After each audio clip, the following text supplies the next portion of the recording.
Welcome to Manage This, the podcast by project managers for project managers. Every other week, we meet in an effort to get to the heart of what matters to you as a professional project manager. We do that by talking with some of the leaders in the field, sharing their successes and sometimes their failures, and we dig deep to find out what motivates them to be at their best. I'm your host, Nick Walker, and with me are two guys who are always at their best, Crowe and Bill Yates. Andy, our guest in the studio today, will be familiar to football fans, but he's actually moved on to a different field. Yeah, and we've got a lot of energy in this small podcast studio today, though. So we're kind of bursting at the seams. It's a good thing. But you know, it's not every day we can refer to a former NFL star as Doctor. That's what I'm told. Yeah, but Dr. Tommy Jackson was a defensive tackle for the Atlanta Falcons and the Kansas City Chiefs. He now serves as the Director of Advising for University College at Kennesaw State University. Jackson holds 5 university degrees. Count them: a Master of Business Administration, Master of Public Administration, Bachelor of Arts in Public Administration, a Master of Education, and a Doctorate in Philosophy and Adult Education with Higher Education Administration. A lot of Sean's, right? Yeah. That's a long business card, my friend. It's typical for a football player. Yeah, of course. Yeah, exactly. That's why you just put TJ on the card. It makes it so much easier. Well, you know, as a student at Auburn University, Dr. Jackson received an all-SEC honor, both in football and in academics. As a television sports analyst, he's been nominated for an Emmy Award.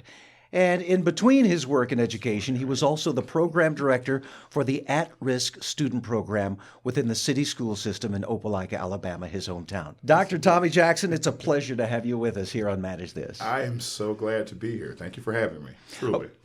You have a stellar career in football, both at Auburn University and for 2 NFL teams. And in that career, you developed, should I say, a reputation for destroying your opponents on the field. But also you have a passion for building people up and helping them succeed in life. How do you sort of reconcile those two extremes? You know, because it's very funny. You have to basically have the same mentality for both, whether you know that or not, right? And people are like, wait, what do you mean? Well, I'm going to explain it. Yeah. No, working with people is something that takes having a passion for it. And that's something I've always had. Whether it was playing football, whether it was working with students, you have to have a great passion for it. Because in order for you to be successful at anything, you have to have a high degree of passion and you have to have a high degree of education. And that doesn't necessarily mean degrees from that standpoint, but it's like having an understanding of what you're doing. That's what buys your credibility.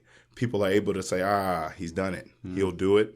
And these are just things I've done over life. So, yeah, I enjoy football that way. I was always in the classroom. I was always, looking at video. I was always studying my opponent. And it's the same thing you do when you work at a university or if you work in the private sector. You're going to study. You're going to study your opponents. You're going to study everything you do. So, Can we call you Tommy? Yes. Okay, I'm Dr. glad Jackson, you said that. Tommy. I'm Tommy. One of the things that when I think about the role that you played, you focused on as a young man, both, in your football career, you were the obstacle, right? You were the pain inflictor. You were the tip of the spear. You were in the role of a defensive tackle or a nose guard. Yes. So you were a disruptor. Have to be. Yeah. So it's funny that when I think about the experiences that you've had there, you can relate to a project manager because many times project managers are trying to figure out how to manage that type of behavior. Absolutely. So I want to hear what experience you have as having been an obstacle for PMs who maybe have obstacles now on their team that they're trying to deal with. You know, it's amazing. I think about the role of being a defensive tackle, right? So what people don't understand about linemen is this. Linemen truly lead by getting rid of obstacles or removing things for people. Mm-hmm. So, yes, I may have been an obstacle for my opposition, but for my team, oh, man, I'm the guy that removes those obstacles, man. And that's the way you have to approach things. So I would just think about this from a football standpoint. So for linebackers always need a defensive tackle to basically cause disruption, jam those offensive linemen, remove people from them so they can make plays, right? It's the same thing being a project manager. Think about it. What are we here to do? We're here to remove those obstacles. We're here to make life easier for our team because ultimately by being the leader, you're basically serving. That's what you're here to do, right? And so for linemen, you know, that's really what we do. We lead by serving. It's true servant leadership. You know, Tommy, one of the things that we do, we have a weekly stand-up meeting here. A lot of organizations do daily stand-up meetings, but in that stand-up meeting, everybody gets around and we talk about three things. What did you do since our last meeting? What have you got planned for your next work period? And what obstacles are you encountering? And we're really interested in that aspect, because then the project manager or the coach on the team can get out there and try and remove as many obstacles as they can. So it's similar to that role that you played. It's interesting. Oh, wow. I just real quickly, I'm curious, when you're studying tapes, Right. what are 2 or 3 things that you look for that you're watching in your opponent? What are you looking at? What are you trying to identify? Wow. So I'm glad you said that. That's so amazing. I was about to go into that because you look for tendencies, one, because tendencies are so important, right? And that's in any industry. That's in sports. That's in the private sector. That's if you're working in marketing. It's anywhere. The financial services industry, it does not matter. You look for tendencies, because when you understand a tendency, you can see where things are moving to, where things are going. I remember hearing Wayne Gretzky say it's not the guy who follows the puck, but it's about where the puck is going. You skate where That's it's gonna what those be. tendencies help you do. They help you figure out how to not follow, but how to get ahead. Case in point, like in football, if you saw a guy, everybody tells this one like, oh, he has white knuckles, you know he's coming off the ball. Actually, people heard about that, so people start faking that out. So you would get, you sit back. It's like, oh, let me get ready. No, people like to show certain things, right, in order for you to kind of fall into it so that they can basically get one up on you, right? But it's about being smart enough to understand how some of those tendencies, they do work for you, but you're also smart enough to see, one, where the industry's going, and two, what are you going to do once you get where you're going? It's amazing in football because people don't realize how technical it is. Right. But it's just like the business world. Like, for instance, if I know for a fact that I have a performer on my team and there are certain things that they're not great at, right? Why would I put that person in that position to continue to fail over and over and over again? Right. That's bad coaching on me, and that's being a bad teammate for me, right? So what do you do when you have those people who are amazing performers and you know that putting them in this position every time? For instance, I have a guy who likes to rush off the edge. He's a great pass rusher. He's probably not going to play the run well. So guess what? If I got guys who do things really well, keep them in that place. Keep encouraging them, and they're going to help you win every time. I like that. Every time. You know, thinking back to another great sports figure, Muhammad Ali, that was the thing that he would do that was so confusing. He would get people assuming he was going to do a certain thing, and then his motions would confuse his opponent to no end, and his footwork and his handwork. You wouldn't know what he was going to do next, so he kept people off balance that way. We've had a few team members do that from time to time. Keep us off balance. We don't know what they're going to do next. Playing rope-a-dope. Yeah. No, remember, we're dealing with people. And that's what I think people must realize when managing. As long as people are involved, you're going to have those very tricky situations. And that doesn't necessarily mean that, this person's wrong, this person's right, this is bad, this is wrong. No. What happens is you just have to understand your opponent sometimes. And I'm not saying that your team is your opponent, but no, understand what's going on out there and how that affects your team. How you're going to study for that, study for your opponent, and that's going to help your team win. That's really what you're here to do. You're here to put your team in the best position possible to go out and perform at their absolute best. And that means being aware of what's going on. Yeah, one of the things that you said as a defensive lineman, one of your roles was to free up your linebackers. That's right. Because they tend to have the most tackles on the team. Absolutely. So then they're kind of the stars, right? They're the defensive stars are the ones that get more of the press. After the games, that's where the reporters go. They want to talk to them. How do you reconcile that, especially when you were at the NFL level? That way, all of you guys are superstars. So how do you accept the role of, okay, I'm okay with this role on my team? That's right. That's a great question. And here's the funny part about it. When you are mature in your thinking, right, you realize that everybody has a role to play. Right. And that's the thing about teams. It's about loving your role and understanding how that helps the ultimate goal, right? So for a project manager, understand that you're not going to be able to play every role on your team and be okay with that. And not only be okay with that, perfect your role. Like for me, the reason why I was good at playing defensive tackle is because I took great pride in destroying offensive linemen. I took great pride in that, right? I took great pride in that. And so, I laugh because my Mike linebacker, he actually currently coaches for Auburn University now. He coaches the linebackers.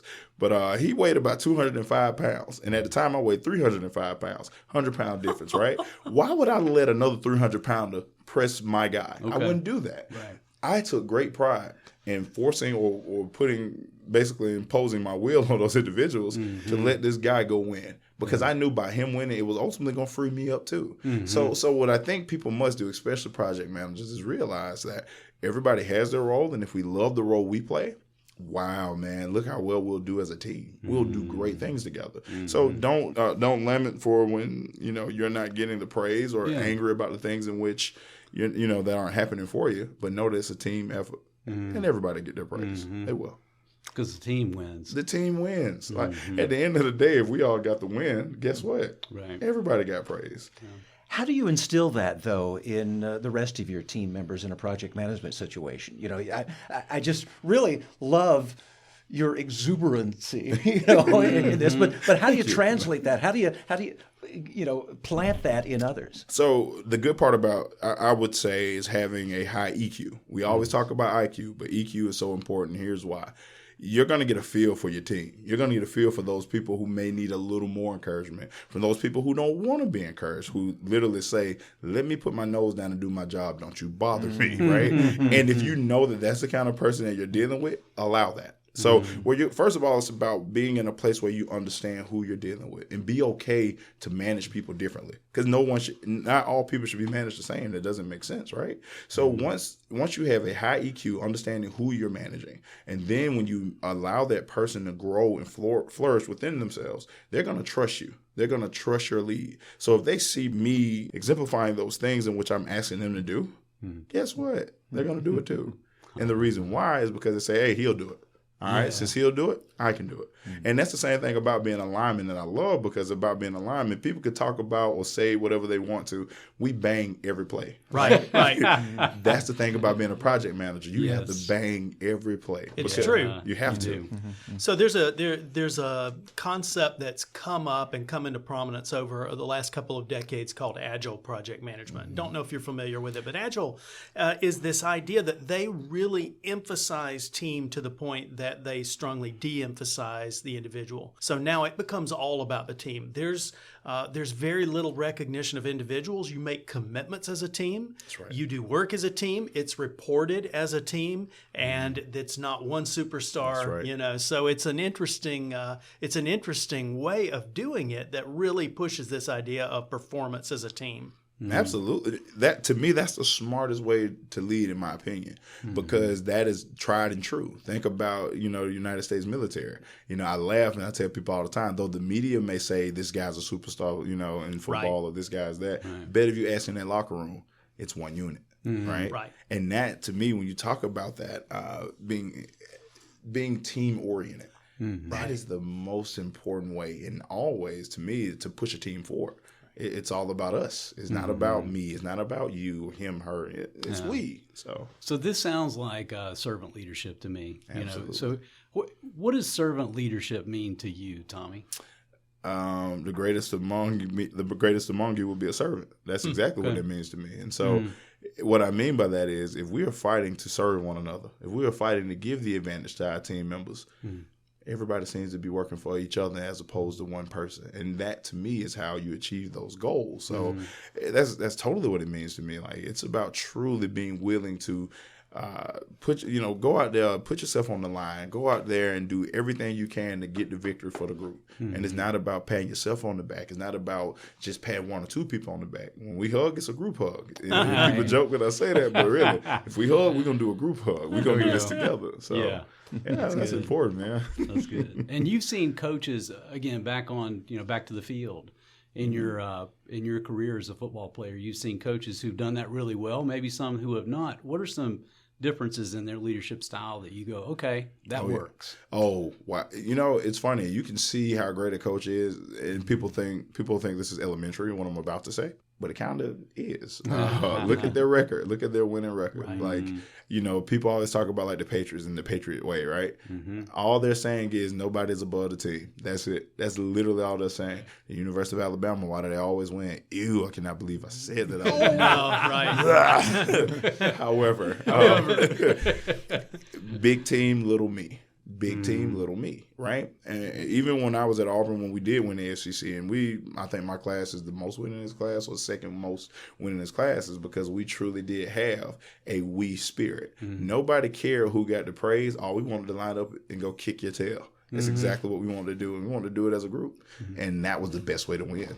Tommy, in the spirit of that, let me put you on the spot and ask you a question. If you had to think of one coach in your entire life, your whole life, not just your career, who was the one standout coach you played under and why? So I have to answer this with two coaches for a reason, and I think you'll understand why once I tell you. So I got to say my high school head football coach, Coach Spence McCracken, because now he is a Alabama Hall of Fame coach, in the state of Alabama. High school football coach, won a few state championships, when he was at Robert E. Lee. But that is a coach who showed me how to lead. That is a coach who showed me basically how to be a man. I not to go too deep, but when you're a kid like I was, you grow up, single parent household, you look for those male figures. You look for people to stand out and show you what it means to, be a man of your word and work hard. That was him. He did that for a lot of us. And we still call him Pops to this day, he's Pops.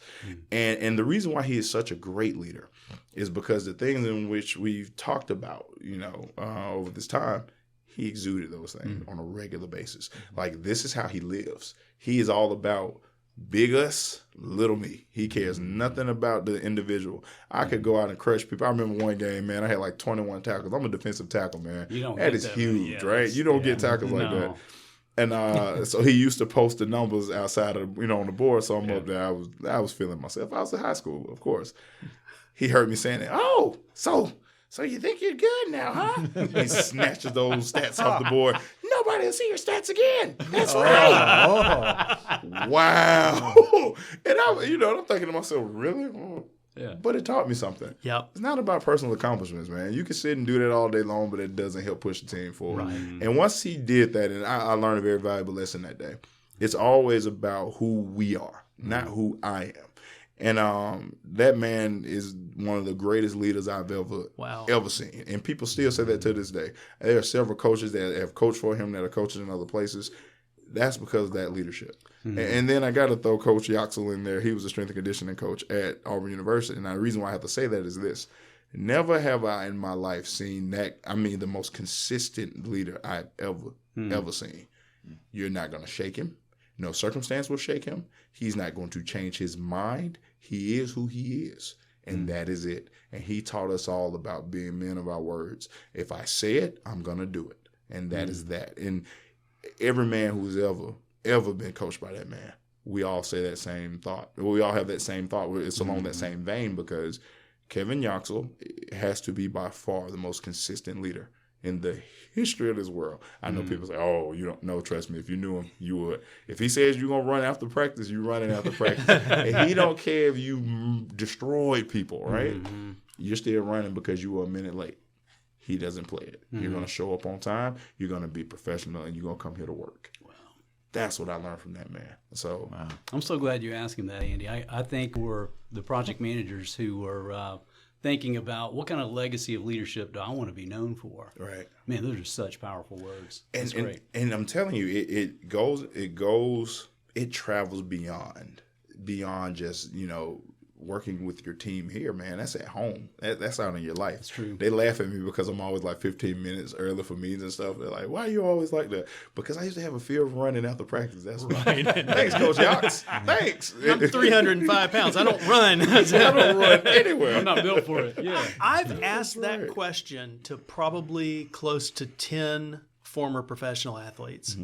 And this is just interesting. I'm not going to dive into this right now, but I think every one of them has named a coach from middle school or high school in that list. How about That's that? been the most influential coach that they've ever worked under. I just think that's an interesting point. And I got to tell you, if you think about it from a project management standpoint, that's because those high school coaches made sure they are forced by law almost to have great EQ with us. They Right. have to know us. They have to be vulnerable with us. They have to open themselves. High they emotional do these intelligence. things. Yeah. High emotional intelligence. And that's why you got to think about it, especially at the developmental stage where we are in our lives. That is a pivotal point for us in terms of what we gain from our leaders, our mentors. And to me, I think if we take an approach as leaders, more of a mentorship role, more Right. of a role of really getting to know our people, I think that gives us a greater chance of making a real impact. Because imagine if you can make an impact that's more far-reaching than just work. Well, we talk about that a lot here. At Velociteach, we have a few grizzled veterans. Why are you looking at me? And we have a lot of younger team members coming in, starting their career with us.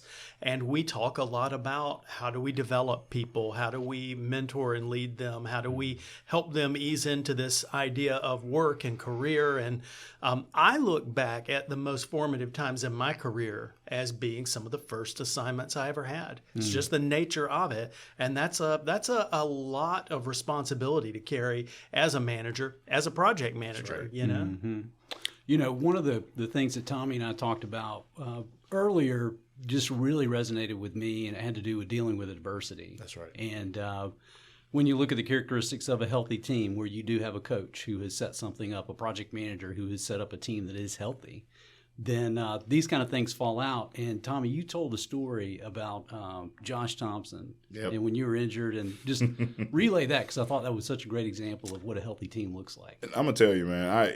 It's in college football, especially in the SEC. It is competitive stuff. I'm talking about from position wars that you have in order to gain a starting job, or just getting to that college anyway. So for us, I remember my junior year. This is my first time I'll be starting, because I played a backup role my freshman and sophomore year, although I did pretty well, and which is why I earned that job.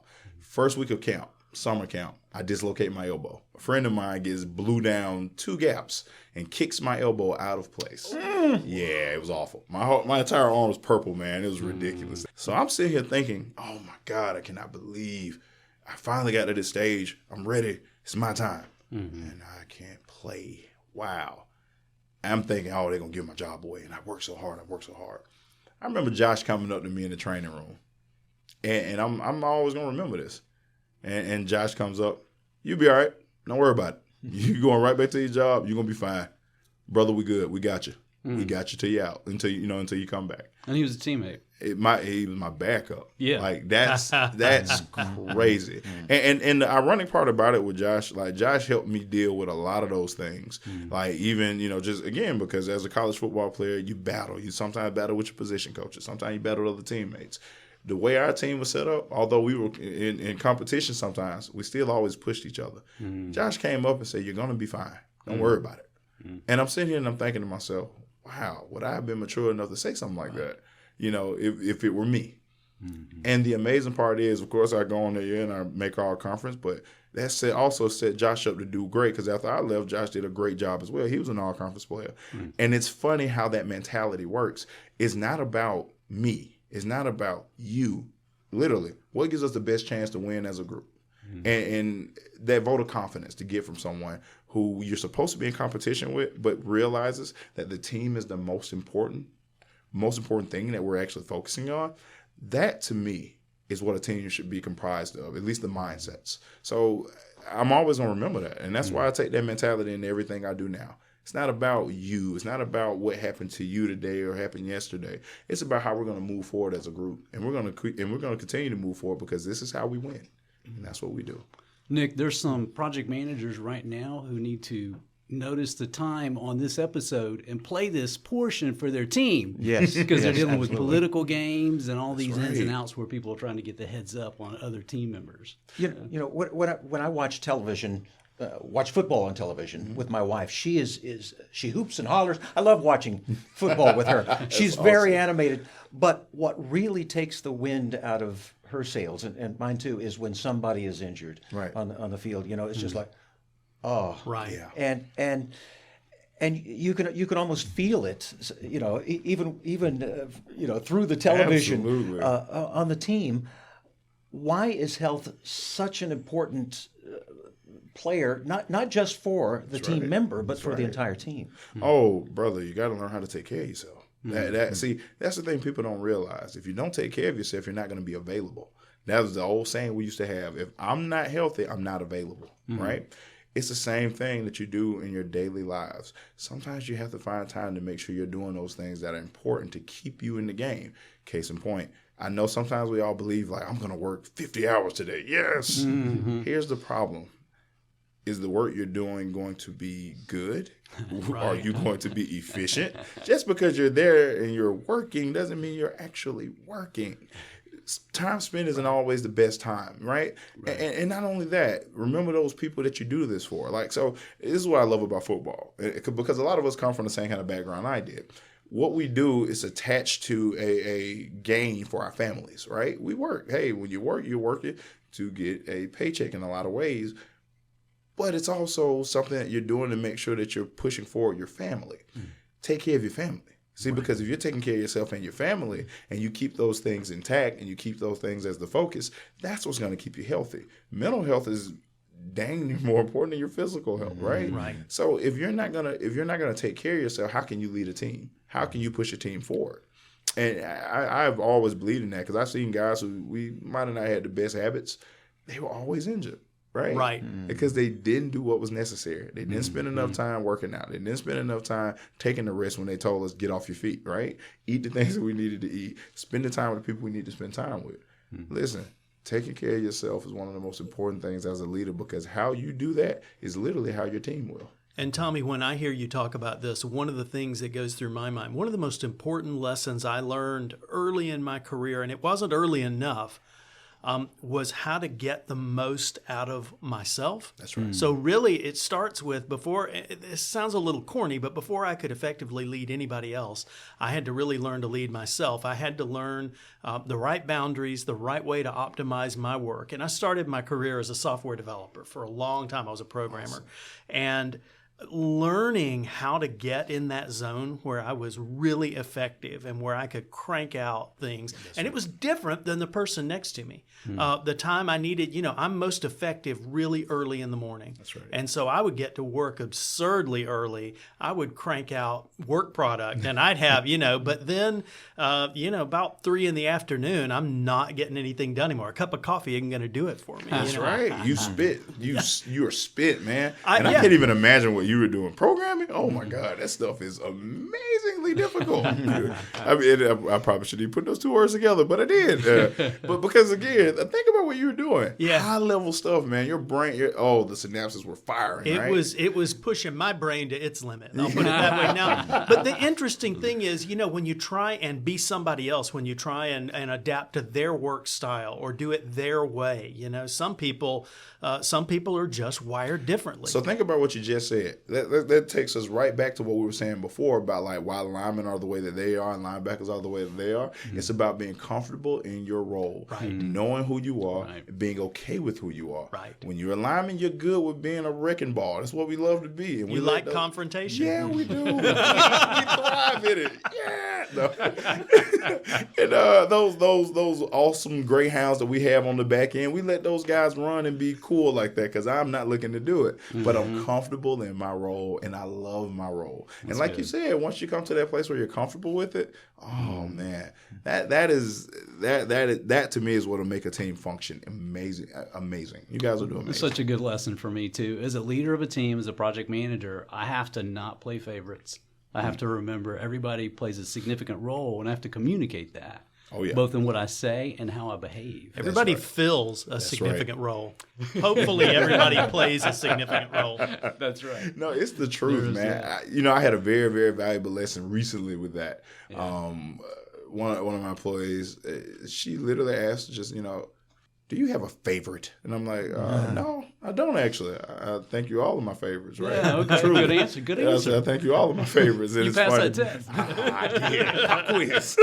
And as I said it's like, I'm always going to compliment. I'm always going to push forward. And that's everyone. I want everybody to know that they're my favorite. I really do. Because I think if everyone knows that you're their favorite, guess what? Nobody feels slighted. And that's the hope. If you feel slighted, that's where the work drops. Mm-hmm. So yeah, everyone should feel like they're my favorite, just like everyone should feel like they're yours. So I know we're about to run out of time, but you said something that I thought was just like T-shirt worthy, coffee cup worthy. Okay. And I want to make sure, I want to give you credit for this quote. We were talking about being healthy, and so many times we can develop a unhealthy habit as a leader of a team going, well, I got to set the example. Mm-hmm. So if somebody's getting here 6 o'clock in the morning, I'm going to be here at 5:30. Right. Somebody's staying until 7, I'm going to be here at 7:30. Mm-hmm. I'm going to push. And your quote was, don't win today at work and lose tonight at home. That's right. So what do you mean by that? So here's how this works. It goes back to the family piece, and that goes back to, the things that really help us keep why we do this in focus. What good does it do me to try to show up to work at 5 a.m.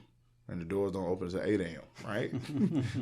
It's 3 hours out of the house that I've, not spent at home with my wife, with my kids, when I probably could do more, right? Don't lose focus of attempting to set an example when somebody may just be wired that way. Right. Like if somebody tried to do that with me, they're getting out of the bed now at 4:15. I'm just built that way. I'm weird, I'm up every day at like 5:05. This is how I am. Mm. So again, being confident enough in who you are to be yourself, but also being smart enough to know that the real place to win is at home. Because if home isn't going well, work won't go well. And that's what people need to keep in mind. If things aren't going well with my wife, I'm going to struggle at work. Yeah. I'm telling you I will. And it's the same thing about staying late. Yeah, you can stay late, but again, are you going to win at night? Like, are you going to win? Probably not. And I'll be the first to tell you, I like to win at home. It's good. I'm just saying, winning at home is so important. So if I don't win at home, but I won, the day, come on. It's not good for you. Tommy, I know you share a lot of your values with young people and professionals. You do a lot of public speaking. Before we let you go, let us know, how can folks get in touch with you if they want you to come speak? Oh, well, it's kind of easy. At least I try to make myself accessible. Yeah. I'm not that involved on social media, and I'll be honest, I'm about to say something really sad. I'm kind of technologically challenged. You're old school. Yes, that is it. I didn't want to say it. You're vintage I'm DJ. an old school guy, man. I got D-lineman fingers. I meant to type this. I typed 4 things. People are like, what was that? I'm like, dude, I didn't mean it. My hands are like, you can look. They're like, these sausages, man. Like grabbing a bunch of bananas. Yes. My hands are huge, so I struggle with that. The easiest way, of course, is always you can email me easily at tommye.jackson@gmail.com. And that's the easiest way to get in contact with me. I'm a constant email checker. It comes right to me. I've tried all those other things before. I struggle with them. So just email me. I'm easy. Good. Well, before you go, we want you to know that we've got a gift for you here sitting right in front of you. It's this Manage This coffee mug. With thanks for being here with us. And you mentioned, playing favorites. We hope that mug will be your favorite. It is, and I'm glad because I was going to just take it. Sorry. Yes, this works. I didn't have to just take it. Who's going to stop him? Yeah, nobody's going to get in your way. Exactly. I'm kidding. No, I really do like this mug because it's one of the very few mugs I can actually put my fingers through. Yes, right? This is awesome. I can get 3 fingers. Great. No, you guys are awesome. Thank you guys for having me on. I really enjoyed this time with you guys. Thank you. Dr. Jackson, thanks again for joining us today. Andy and Bill, as always, thanks for your insight. I want to remind our listeners that here on Manage This, we want to keep you motivated, informed, and educated. And that's why we give you a little something extra each time you listen to our podcasts. It's a way to receive free PDUs, professional development units, toward your recertifications. And it's easy to claim them. Just go to velociteach.com and select Manage This Podcast from the top of the page. Click on the button that says Claim PDUs, and then click through the steps. Well, that's it for us here on Manage This. We hope you'll tune back in on May 1st for our next podcast. In the meantime, we invite you to visit us at velociteach.com/managethis to subscribe to this podcast, to see a transcript of the show, or to contact us. And be sure and tweet us at manage_this if you have any questions about our podcasts or about project management certifications. We are here for you. That's all for this episode. Thanks for joining us. Until next time, keep calm and manage this.